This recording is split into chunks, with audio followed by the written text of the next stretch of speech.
Salut les amis, on est en direct avec Léo Nicolian. Salut Léo. Bonjour Néo, ça me fait plaisir.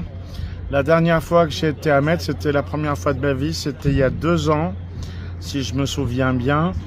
Et je rentrais de Russie, et souviens-toi, j'avais le bras pété. Dans le plâtre, c'est juste. Voilà, j'ai toujours le bras pété, parce qu'il n'y a pas d'os, il y a une prothèse métallique. Mais j'arrive à bouger mes doigts et mes mains. Ça va mieux, ça va mieux. Ça va mieux, enfin, si on veut. Vas-y, je te laisse expliquer. Alors, la dernière fois, tu rentrais de Russie, et là, je sais que tu rentres d'Arménie, où on a suivi un petit peu ce qui t'est arrivé. Donc, tu as fait une grève de la faim. Il me semble que c'était 42 jours. 42 jours de grève de la faim. Beaucoup de gens n'y ont pas cru. Je tiens à rappeler que Bobby Sands, en Angleterre, sous Margaret Thatcher, a tenu, je crois, 70 ou 75 jours. Alors, pour ceux qui ont du mal à le croire, toi, tu me connais, tu m'as vu. Alors, c'est très simple, petite démonstration. Cette chemise, je pouvais pas la fermer. Voilà, je pouvais pas la fermer. Donc, regardez, 19 kilos en moins, ce qui est pas mauvais pour ma santé, mais disons que ça a touché la tension, ça a touché le cœur, tachycardie, et donc je rentrais en phase critique irréversible au moment où on m'a mis sous sédatif et on m'a mis dans un avion pour me ramener en France. Alors cette grève de la faim est simple, que s'est-il passé? Je dirais tout simplement que la France a sa part de responsabilité et malheureusement le gouvernement Macron. Pourquoi? Comme vous le savez, 53 gardes à vue, des procès. On me dira tout de moi. Complotiste, anti-vax, KGB, FSB, les réseaux Poutine, pro-russe, pro-tout ce que vous voulez. On m'a même collé l'étiquette d'antisémite, c'est merveilleux. C'est une très mauvaise publicité, mais Alain Delon disait on parle de moi en mal. Moi, ça m'emmerde. Mais c'est comme ça. Il avait envie de nous emmerder, les anti-vax.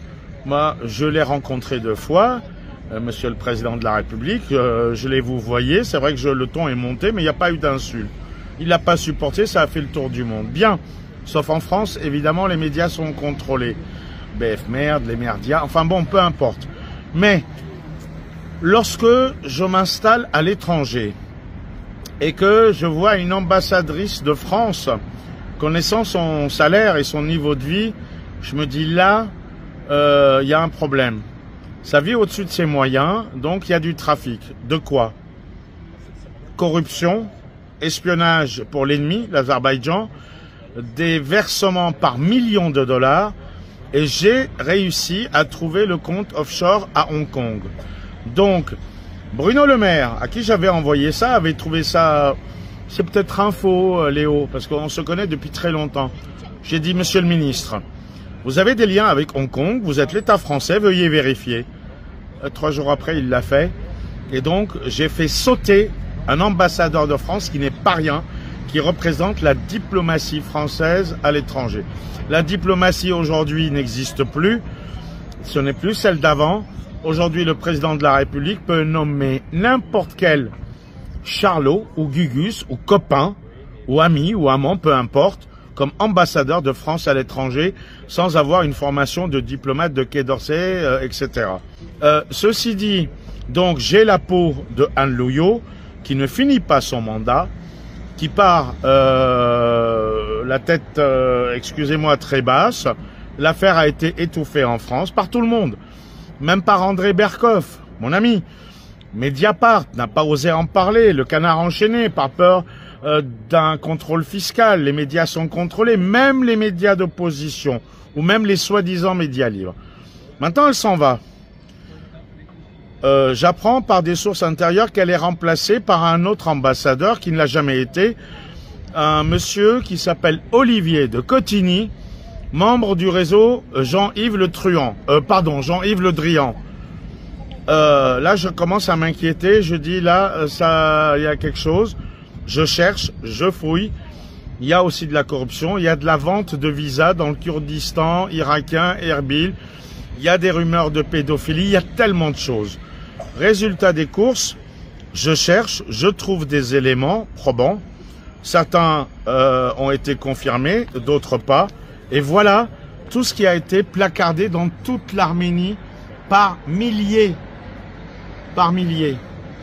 Donc, effectivement, monsieur de Cotigny, auquel je m'en prends, mais ni par insulte, ni par violence, en fait tout un plat. Vous savez, au gouvernement français, la mouche, telle qu'on m'appelle, elle n'est pas dangereuse, c'est mon surnom à l'Élysée, qui dérange, qui vient, qui tourne et qui fait du bruit.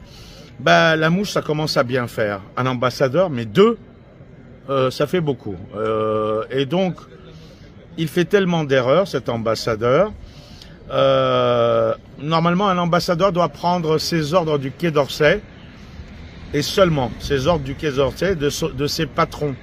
Or, on a un enfant qui est capricieux, qui est arrogant, qui prend des initiatives et qui ne fait que, excusez-moi l'expression vulgaire, que conneries sur conneries, à tel point que la semaine dernière, il a été convoqué par le Premier ministre arménien, Nikol Pachinian, qui lui a dit ses quatre vérités et qui lui a dit, écoutez, finalement, Nikolian a raison. Et donc, le gouvernement arménien demande le départ de monsieur de Cotigny. Anne Louyo a fait 2 ans au lieu de 4-5. Lui, ça fait même pas 1 an qu'il est là. Et il est sur le départ. Déjà, il va être remplacé à l'automne. On dira qu'il était ambassadeur provisoire. Alors évidemment, il est actuellement à Paris, convoqué. Là, c'est trop, c'est trop. Et voilà, il va partir cet été, ni vu ni connu, étouffé par les vacances, pour en envoyer un troisième. On ne dit jamais 203, j'espère que monsieur Macron, messieurs de séjourner, je crois qu'ils ont intérêt à trouver un bon candidat valable. Maintenant, ce même personnage, faut bien qu'on le replace quelque part, et il postule pour être premier secrétaire en Inde, grand pays et grande puissance. Mais je lui ai juré à Olivier de Cotigny que je ne le lâcherai pas, parce que s'en prendre à des enfants, moi je ne supporte pas. Vendre des visas, filière de l'immigration, c'est la corruption, elle est à tous les étages. Aujourd'hui, on va à la chasse à celui qui fraude le RSA. Moi, je ne l'ai plus. On va chercher des noises à des gens qui, pour survivre, vont peut-être truander l'administration fiscale, la sécurité sociale. Mais eux, ils truandent par millions et par milliards. Dernière chose en date, cette guerre Russie-Ukraine, on doit aider l'Ukraine à défaire la Russie. Bien, mais ce qu'on nous cache, c'est que depuis 2 mois, Bruno Le Maire, ministre de l'économie et des finances, qui voulait mettre à terre l'économie russe. Mais il a une mission. Monsieur Tigran Arakelian et ses amis sont à Moscou, envoyés par la Chambre de commerce internationale, pour refaire venir toutes les entreprises françaises à Moscou, parce que c'est déjà l'après-guerre. Il n'y a pas eu de vainqueur, il n'y a pas eu de vaincu. Et la principale société, la plus importante, qui vend plus de voitures en Russie qu'en France, Renault. Et comment se fait-il que Total n'a jamais quitté la Russie? C'est simple, on nous prend pour des idiots parce que on est un peu idiots. On regarde la propagande d'État et on y croit. On regarde ce qu'on nous montre à droite alors que l'essentiel se passe à gauche ou sous la table. Voilà la vérité. Les Américains ont un bon proverbe, the truth must be told, la vérité doit être dite. Le colonel Oliver North, je me souviens encore, l'ancien de la CIA qui est passé en commission parce que les ventes d'armes pour l'Iran, c'était les États-Unis qui fournissaient. Vous voyez, alors qu'il y avait un embargo. Mais en France, toute vérité n'est pas bonne à dire. Alors c'est un message de vérité, moi je le dis aux Français, on nous cache tellement de choses, et la justice, il n'y en a pas, il y a plutôt une injustice. Ou alors il y a peut-être une justice qui s'applique au peuple, mais il y a la justice de Dieu. En haut, voilà. Et je m'en souviendrai toujours parce qu'une de mes gardes à vue, je l'ai passée à la préfecture de Paris, 5e arrondissement, aux mes services médico-légal judiciaires. C'était comme prison break et le gardien m'avait dit, vous en avez de la chance, vous allez occuper la chambre et le lit qu'a occupé le président Sarkozy. J'ai jamais fait une garde à vue avec un lit, des draps et les 3 repas complets. Vous voyez, donc même une garde à vue, celle du peuple est différente que celle des élites. Et le problème, c'est les élites. Aujourd'hui, le pire ennemi de la France, héréditaire, c'est-à-dire l'Angleterre, dirige la France. Mais qu'est-ce qu'il raconte comme bêtise? Non. La City, Londres, Banque Rothschild, ce n'est qu'un pantin mis en place. Mais il s'en va dans un an et demi, 2 ans, élection présidentielle.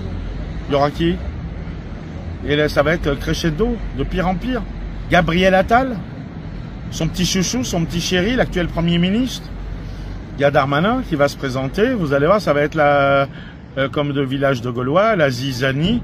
Mais c'est le système qui est pourri. Quel que soit, évidemment, on a tous notre cœur qui penche d'un côté ou de l'autre, mais tout est pourri. Voilà. Et il faut que ça change. Tant que les Français ne sont pas réveillés et éveillés, malheureusement, je suis bien, non pas pessimiste, mais je fais un constat de réalité et on va de pire en pire dans une France qui a perdu son âme, qui a perdu son identité.